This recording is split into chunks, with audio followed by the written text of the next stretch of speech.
इस दिव्य स्थान की मान्यता है कि जब हनुमान जी प्रभु श्री राम के कहने पर संजीवनी लेकर लंका की तरफ जा रहे थे, ये मंदिर काफी अच्छी तरह से मेंटेन रखा गया है और इसका पूरा क्रेडिट इंडियन आर्म्ड फोर्सेस को जाता है। गैंगटॉक में बसे एंचे मठ का बौद्ध धर्म में काफी इम्पोर्टेंस है। इसे लगभग 114 ईयर्स पहले 1909 में बनाया गया था।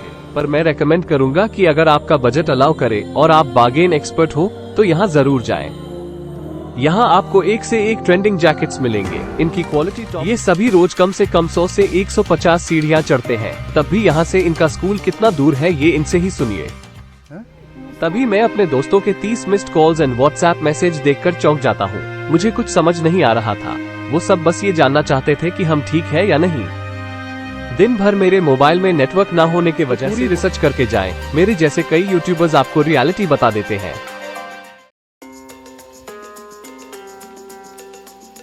आज के दिन का पहला काम है नॉर्थ सिक्किम का टूर बुक करना। तो मैं एक्साइटमेंट में कुछ जल्दी ही एमजी मार्ग पहुंच जाता हूं।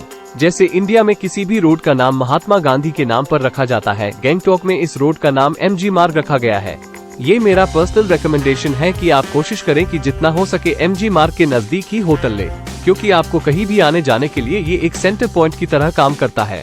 फिर वो डेली ब्रेकफास्ट करना हो या लोकल साइट सीइंग, या फिर गैंगटॉक से आगे नॉर्थ ईस्ट या साउथ सिक्किम जाना हो, आपको छोटी से छोटी चीजों के लिए यहाँ आना ही पड़ेगा। अगर एमजी मार्ग के ऊपर वाले होटल्स महंगे हो तो गूगल मैप्स का यूज करके ये जरूर पता कर ले कि आपके होटल से एमजी मार्ग कितने वॉकिंग डिस्टेंस पे है और तभी होटल बुक करें। ये हिल स्टेशन है, यहाँ in up and down stairs में चलना काफी मुश्किल हो जाएगा और आपको टैक्सी का डेली फेयर काफी महंगा पड़ेगा। एमजी रोड से 2-3 व्यू पॉइंट्स तो बिल्कुल वॉकिंग डिस्टेंस में ही है, तो होटल सोच समझ कर ले। सुबह के 7 बजते बजते कुछ सुवेनियर शॉप्स ओपन होने लगी। मैंने अपने लिए कुछ फिश मैग्नेट्स यहाँ से ली। बाकी सभी के प्राइस मुझे थोड़े हाई ही लगे, जैसा कि हर हिल स्टेशन में होता है। ट्रैवल एजेंसी के ओपन होने से पहले ठंडी वादियों में चाय की एक चुस्की लेते समय एक जबरदस्त नजारा देखता हूँ। Sikkim police morning walk parade. Locals ने बताया कि पुलिस ये डेली एमजी मार्ग में सुबह सुबह ऐसे परेड करती है। सिक्किम पुलिस के इस हेल्दी रूटीन को एक सैल्यूट तो बनता ही है। और तब इन प्यारे बच्चों को स्कूल जाते देखकर टाइम पास का नया आइडिया आता है और मैं भी इनका हमसफर बन निकल जाता हूँ इनके स्कूल की तरफ। ये सभी रोज कम से कम 100 से 150 सीढ़ियाँ चढ़ते हैं। तब भी यहाँ से इनका स्कूल कितना दूर है ये इनसे ही सुनिए। मुस्कान। और आपका? अरे वाह। स्कूल कितना दूर है? आधा घंटा लगता है। बहुत दूर है क्या? आगे ऊपर तक तो मैं किसी तरह पहुंच जाता हूं, पर इस चढ़ाई को खत्म करते करते थक कर अपना मन बदल लेता हूं। पहले ही दिन अपने बॉडी को इतना टेस्ट करना ठीक नहीं है। अभी पूरे 7 दिनों का टूर प्लान कर रखा है मैंने। इनके स्कूल की सैर फिर किसी दिन। काफी पूछताछ के बाद मुझे मिलते हैं सोनम भाई। है तो ये भी एक ट्रैवल एजेंट, लेकिन इनके पास अपने ड्राइवर्स और गाड़ियां हैं। कितने ट्रैवल एजेंट्स अपने कस्टमर्स से पैसे लेकर इनकी ही गाड़ियां यूज करते हैं और बीच का प्रॉफिट अपने पास रख लेते हैं। ये मुझे personal Innova with driver, hotel for 3 persons with breakfast और वो भी 2 दिन 1 रात के लिए इतना कम चार्ज करते हैं कि मैं सोच में पड़ जाता हूँ कि मेरे ट्रैवल ब्रोकर्स को सीन से हटा देने पे मेरे लिए ये सिक्किम टूर कितना रीजनेबल हो गया। अच्छा हुआ मैं सिलीगुड़ी के स्कैमर्स के चक्कर में नहीं पड़ा, वरना इसी टूर के कम से कम 10,000 ज्यादा देने पड़ जाते। मैं फिर कहता हूँ गैंगटॉक आए या कहीं और घूमने जाएं, तो पूरी रिसर्च करके जाएं। मेरे जैसे कई यूट्यूबर्स आपको रियलिटी बता देते हैं। डील पक्की करने के बाद खुशी तो तब 2 गुनी हो जाती है जब मुझे अपने होटल में गर्मा गर्म आलू के पराठे और आलू दम सर्व किया जाता है, और वो भी गैंगटॉक स्पेशल टेमी टी के साथ। टेमी टी एक फ्लेवरफुल चाय है, इसमें दूध नहीं मिलाया जाता। इनफैक्ट लोकल्स इसमें चीनी भी नहीं मिलाते। ये हर्बल चाय किसी को भी तरोताजा कर सकती है, सो इट डिड टू मी।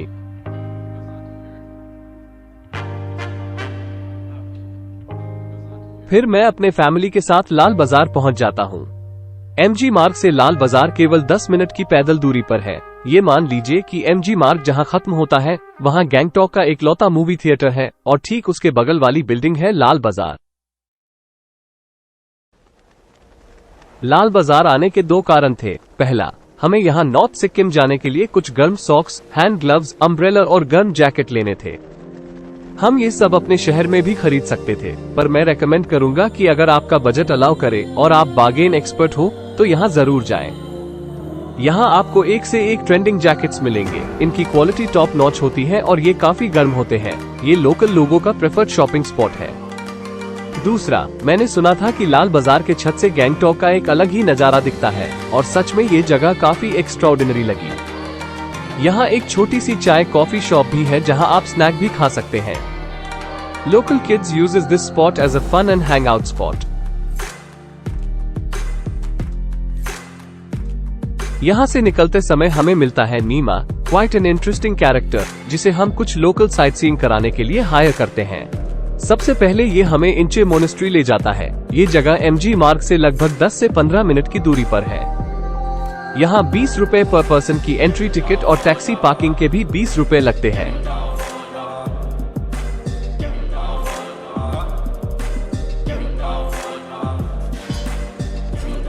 गैंगटॉक में बसे एंचे मठ का बौद्ध धर्म में काफी इम्पोर्टेंस है। इसे लगभग 114 इयर्स पहले 1909 में बनाया गया था। ये 500 मिलीमीटर मोटी दीवारों के पत्थरों के बने बेस पर लकड़ियों के स्ट्रक्चर का बनाया गया है। इसकी छत में और फर्श में भी लकड़ियों के फ्रेम लगे हैं। सदियों पुराने एक रिच हिस्ट्री के साथ ये ध्यान और साधना का सिंबल है। कलरफुल फ्लैग से सजे इस मठ का शानदार और भव्य डिजाइन स्पिरिचुअल बिलीवर्स और टूरिस्ट को अट्रैक्ट करता है, जो बौद्ध परंपरा और सांस्कृतिक विरासत को देखना चाहते हैं। यहाँ की शांति आपको इसके पवित्रता की कहानी खुद बताएगी।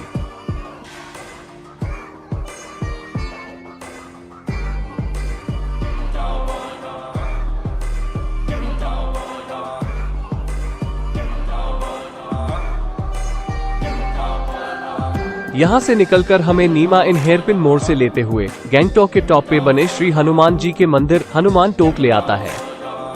बादलों का रुख बदलने लगा था और चारों तरफ से कुहासा इन वादियों को घेरना शुरू कर देता है। वाह, अमेजिंग, सुपर से भी ऊपर। यहाँ आने से पहले कुछ बातें आपको पता होनी चाहिए। यहाँ कोई पार्किंग फीस नहीं है और प्रीपेड सेलफोन नेटवर्क नहीं रहता है। यहाँ आपको खाली पैर ऊपर एक छोटी सी चढ़ाई करके मंदिर तक जाना होता है। इस ठंड में खाली पांव ऊपर चढ़ना किसी तीरथ से कम नहीं लगा।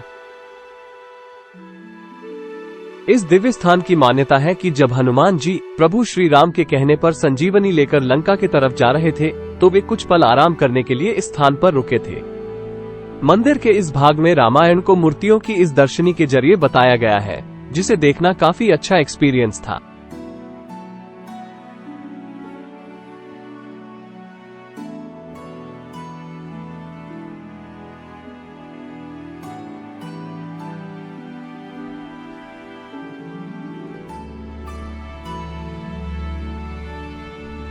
ये मंदिर काफी अच्छी तरह से मेंटेन रखा गया है और इसका पूरा क्रेडिट इंडियन आर्म्ड फोर्सेस को जाता है।